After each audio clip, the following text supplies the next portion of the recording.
मोठी बातमी आज दिवसभरातली लक्षवेधी बातमी आपण याला म्हणू शकतो। मसाजोगचे सरपंच संतोष देशमुख हत्या प्रकरणी दोषारोप पत्रातून हत्येचा उलगडा झालाय। संतोष देशमुख यांची हत्या खंडणी प्रकरणातून झाली असून वाल्मिक कराड हाच या प्रकरणातला मुख्य सूत्रधार आहे असा उल्लेख या दोषारोप पत्रातून करण्यात आलाय। विष्णू चाटे दुसरा मुख्य आरोपी असल्याचं दोषारोप पत्रात नमूद करण्यात आलंय। मारहाण करताना जयराम चाटेनं साथीदारांना व्हिडिओ कॉल केला होता।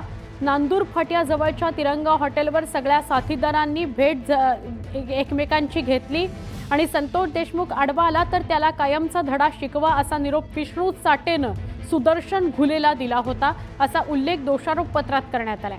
तसंच खंडणी, अॅट्रॉसिटी, हत्या ही तिन्ही प्रकरणं एकत्रित करण्यात आली असून तिन्ही प्रकरण एकाच कारणातून घडल्याचा आरोपही दोषारोप पत्रात करण्यात आलाय।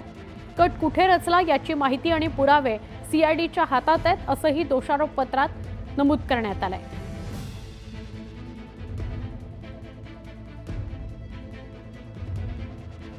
सामाजिक कार्यकर्त्या अंजली दमानी आपल्या सोबत आहेत, त्यांच्याशी सविस्तर आपण बोलणार आहोत। अंजली जी, तुम्ही पत्रकार परिषद घेणार आहात या सगळ्या प्रकरणामध्ये, कारण अजून काही गोष्टी तुमच्या हातात आल्या तसं तुम्ही म्हणालात, पण सगळ्यात पहिली तुमची प्रतिक्रिया या दोषारोप पत्रासंदर्भातली? नाही, आता हे दोषारोपपत्र मी गेले अर्धा तास पाऊण तास वाचतेय आणि वाचून इतकं डिस्टर्बिंग झालंय की पहिल्या दिवशीपासून आपण जे म्हणतोय ते त्यात सगळं होताना दिसतंय की आपण म्हणालो राजकीय दबाव आहे, धनंजय मुंडे हे त्याच्यात इंटरफिअर करतायत, वाल्मिक कराडना वाचवण्याचा प्रयत्न करतायत। अगदी ते सगळं कसं तंतोतंत योग्य होतं हे आज दिसतंय आपल्याला, कारण खंडणी, अॅट्रॉसिटी आणि हत्या ही तिन्ही प्रकरणं, हे तिन्ही FIR आधी वेगवेगळे केले गेले होते, तर आजच्या दोषारोपपत्रात सरळ सरळ हे तिन्ही एकच आहेत आणि खंडणीतूनच सुरुवात होऊन शेवटी हत्येपर्यंत त्याचं हे झालं, रिझल्टिंग झालंय ते आज आपल्याला या दोषारोपपत्रात व्यवस्थित दिसून येतंय।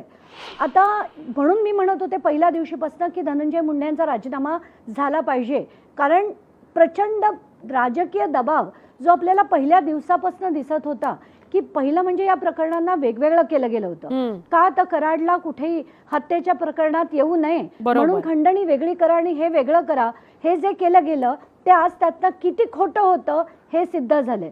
दुसरं म्हणजे आज त्याच्यातले जेव्हा डिटेल्स वाचले, अतिशय म्हणजे गंभीर आहे। दहशत कशी पसरवली जाते, सिंडिकेट्स कशी चालतात जिल्ह्याजिल्ह्यांमध्ये आणि प्रत्येक ठिकाणी ह्या राजकीय मंडळींनी कशी दहशत माजवली आहे ह्याचं हे दादा मोठ्यातलं मोठं उदाहरण आहे। आणि म्हणूनच मला तुम्हाला त्या दोषारोपपत्रामधले काही एक्स्ट्रॅक्ट्स वाचून दाखवायचे। 7 तारखेला असं म्हटलं जात आहे की जो उठेल तो आपल्याकडे येईल। मी पूर्ण वाचून दाखवते। जो उठेल तो आपल्या आड येईल आणि आपल्याला भिकेला लागू, असं होतच राहिलं तर कठीण होईल। कोणत्याही कंपनीला आपल्याला खंडणी मिळणार नाही आणि जो कोण आड येईल त्याला आडवा करायचा, कामाला लागा, विष्णू चाटेंशी बोलून घ्या, तो तुम्हाला मदत करेल असं वाल्मिक कराड, सुदर्शन घुले यांना सांगतात। आणि दुसऱ्याच दिवशी हे तिरंगा हॉटेलमध्ये बसून सगळा कट रचतात की जर आपल्याला संतोष देशमुख आडवा आला तर त्याला संपवा आणि यांनी इतरांना धडा मिळेल। म्हणजे एक्झॅक्टली हेच शब्द मी गेले कित्येक दिवस म्हणतेय की यांच्याकडे त्यांना दहशत अशी पसरवायची होती की जर आमच्यामध्ये कोणीही आलं तर त्याची ही गत होईल, हे जे त्यांना दाखवून द्यायचं होतं ते आज एक्झॅक्टली चार्जशीटमध्ये आलेलं बघून अतिशय डिस्टर्बिंग आहे। आणि त्यात अनेक गोष्टी आहेत, म्हणजे 10 वर्षात 11 गुन्हे, त्याच्यात अख्खच्या अख्खा एक टेबल आहे की कोणावर किती खंडणी, किती खून, अटेम्प्ट टू मर्डर, किती केसेस आहेत, त्याचं अख्खं चार्ट दिलंय। आणि ते बघून कळतंय की हे आता खरं तर बघायला गेलं ना, गेले 10 वर्षात हे जे गुन्हे जर 10 झाले असतील किंवा 11 झाले असतील हे फार कमी आहेत, याच्या 25 पट व्हायला हवे होते, पण पोलिसांनी ते केलेले नाहीत, FIR केलेले नाहीत। मला बीडमधनं अनेक ठिकाणून मेसेजेस येत आहेत की इथे प्रत्येकाचा हफ्ता ठरलेला असतो, दुकान असेल तर हफ्ता किती, व्यवसाय असेल तर हफ्ता किती, हे त्यांचे हफ्ते ठरलेले होते। म्हणजे इतक्या मोठ्या प्रमाणावर ही त्यांची दहशत चालत होती आणि गेले 10 वर्ष होती। आता असं चार्जशीटमध्ये लिहिलंय, मी त्यांचे सगळे डिटेल्स वाचताना बघत होते, किती गाड्या, काय, त्या आयफोन कराडचे 2 13 प्रो, एक 16 प्रो, 2 गोल्डन आणि एक निळ्या रंगाचा आयफोन त्याच्याकडनं जप्त झाला. मग ते सुनील शिंदे आहेत, त्यांचे जे व्हिडिओ आणि ऑडिओ त्यांनी जो त्यांच्या सेलफोनमधनं जप्त केला, माय फाईल्समधनं, ते सगळे डिटेल्स बघितले आणि वाचले. आणि त्याच्यानंतर मला असं वाटतंय की आता तरी फडणवीसांना आणि अजित पवारांना थोडी तरी जरी महाराष्ट्राची काळजी असेल ना, तर त्यांनी आजच्या आज धनंजय मुंडेंचा राजीनामा घेतला पाहिजे.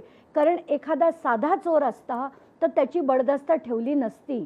पण ज्या पद्धतीने सिस्टमॅटिकली कराडना वाचवण्याचे प्रयत्न धनंजय मुंडेंनी केले हे आपण बघितले. कारण 30 तारखेला ते फडणवीसांना भेटायला गेले, संध्याकाळी बैठक झाली, दुसऱ्या दिवशी सकाळी कराडनी आत्मसमर्पण सो कॉल्ड केलं अगदी थाटात. आणि त्यानंतर 9 डिसेंबरला झालेली घटना, डिसेंबरच्या शेवटपर्यंत त्याच्यात ना CID पोहोचले होते. SITची स्थापना जानेवारी महिन्यात झाली. जानेवारीत फडणवीसांची आणि उज्ज्वल निकमांची बैठक होऊन सुद्धा त्यांची नियुक्ती आत्ता 25 फेब्रुवारीला झाली. याच्यावरनं आपल्याला दिसतंय की जोपर्यंत आक्रोश होत नव्हता, लोक मुद्दा लावून धरत नव्हते, न्याय मिळताना दिसत नव्हता. आणि मग हे जे डायलॉग्स आहेत ना की न्याय हा सगळ्यांना समान असतो, आम्ही कुठलीही कसूर करणार नाही, ज्याला त्याला आम्ही हे करू, आज तगायत कराड तिथे थाटात राहतोय. त्याच्या जेलमध्ये एका बरॅकमध्ये एक माणूस ठेवायचा असतो मकोकामध्ये, ते यांच्या बरॅकमध्ये 3 आहेत. खरं तर अंडा सेलमध्ये यांचं ट्रान्सफर करा, मुंबई, पुणे, औरंगाबाद, नाशिक, कुठेही. तुम्ही वारंवार अशी मागणी करत होता. पण त्यांना बीडमध्ये ठेवून आजपर्यंत त्यांना स्पेशल चहा, नाश्ता, जेवण हे त्यांना स्पेशल येतं. त्यांना हवं त्या मित्रांना भेटायची मुभा आहे. CCTV बंद करण्यात येतात आणि ते होत आहे की नाही चेक करा. तुम्ही CCTVची फुटेजेस काढा, सगळी बंद तुम्हाला मिळेल की नाही बघा. एवढंच नाही तर वकिलांचं नाव सांगून हवी ती लोक भेटायला येतात, 2-2 तास VC घेतले जातात. या सगळ्या डिटेल्स बघून न्याय सगळ्यांना समान आहे असं आपल्याला पटतं का? एखाद्या साध्या चोराला, ज्यांनी 4,000ची चोरी, 5,000ची चोरी केली, सडत राहतो तो जेलमध्ये. पण आत्ताच्या घटकेला या सो कॉल्ड मोठ्या मंत्र्याच्या धनंजय मुंडेच्या सारथ्याला जर इतकी VVIP ट्रीटमेंट अजून सुद्धा मिळत असेल तर याला आपण सगळ्यांचा समान न्याय म्हणू तरी शकतो का? कारण हे सगळ्यांना दिसतंय की हे राजकीय दबाव सरळ आहे. आणि अजून सुद्धा मुख्यमंत्री, बीडचे पालकमंत्री, राष्ट्रवादी काँग्रेसचे सर्वेसर्वा म्हणून अजित पवार हे या संदर्भात उत्तर द्यायला थेट तयार नाहीत. या राजीनाम्या संदर्भात धनंजय मुंडेंच्या बोलायला तयार नाहीत. एवढं स्पष्ट दिसतंय की राजकीय वरदहस्त असल्याशिवाय हे सगळं घडणंच शक्य नाहीये, त्याला इतकं अभय मिळणं शक्य नाहीये. आणि तरी देखील सगळेच गप्प आहेत. आणि मी एक्झॅक्टली हेच म्हणते की आधी काय म्हणाले अजित पवार की जोपर्यंत पुरावे मिळत नाही तोपर्यंत कारवाई नाही. मग पुरावे मिळाले, आम्ही सगळ्यांनी जाऊन दिले. प्रत्येक गोष्ट आपण, प्रत्येक व्हिडिओ म्हणा, फोटो म्हणा, बंदुकींचे फोटो म्हणा, दहशतीचे फोटो म्हणा, यांच्या सगळ्यांवरच्या FIR म्हणा, ऑफिस ऑफ प्रॉफिट म्हणा, कृषी घोटाळा म्हणा, सगळे पुरावे आपण जाऊन दिले. तर मग काय म्हणाले, पुरावे सिद्ध झाल्यावर कारवाई होईल. आता तर तुम्हाला चार्जशीटमध्ये दिसतंय सिंडिकेट 10 वर्ष चाललंय, थेट तिथेच चाललंय. आपल्याला माहितीये की याला मोठं करणारा, वाचवणारा पदोपदी हे धनंजय मुंडे असताना जर त्यांचा राजीनामा झाला नाही ना तर महाराष्ट्राने खरं तर पेटून उठलं पाहिजे लोकांनी आणि यांना जाब विचारले पाहिजेत.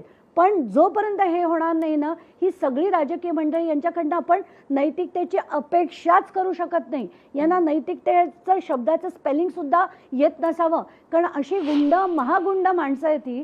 आता त्याच्यात ना एक ह्या चार्जशीटमध्ये जो डिजिटल एव्हिडन्स बद्दल लिहिलं गेलंय की त्याच्यात होताना, हे कृत्य होताना जो व्हॉट्सअप व्हिडिओ कॉलवर हे सगळं बघितलं गेलं, यांना आपण माणसं म्हणू शकतो का?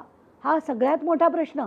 की जर आपल्याला असं कृत्य होताना दिसलं तर आपण डोळे बंद करू, असं बघणार नाही आपण. पण हे डोळे उघडे ठेवून सांगतायत असं करा आणि तसं करा. ही माणसं नाही आहेत, हे हैवान आहेत आणि त्यांना मोठं आणि हे एका दिवसात एका प्रकरणात तयार झालेले हैवान नाही. जसं अंजलीताई तुम्ही म्हणाल्यात की गेली 10-12 वर्ष सातत्यानं ही संघटित गुन्हेगारी सुरू आहे आणि त्याला पोचलं गेलेलं कोण जो राजकीय वरदहस्त आहे, वारंवार त्याचं नाव महाराष्ट्र घेतो आहे, त्याच्यावर काहीतरी कारवाई झाली पाहिजे. फक्त राजीनामा घेऊन भागणार नाही असा सुद्धा एक सूर उमटतोय. अंजलीजी, धन्यवाद. तुर्तास सविस्तर तुम्ही चर्चा केली, संवाद साधलात त्याबद्दल. एक छोटासा इथे ब्रेक घेतोय. पहा फक्त न्यूज 18 लोकमत.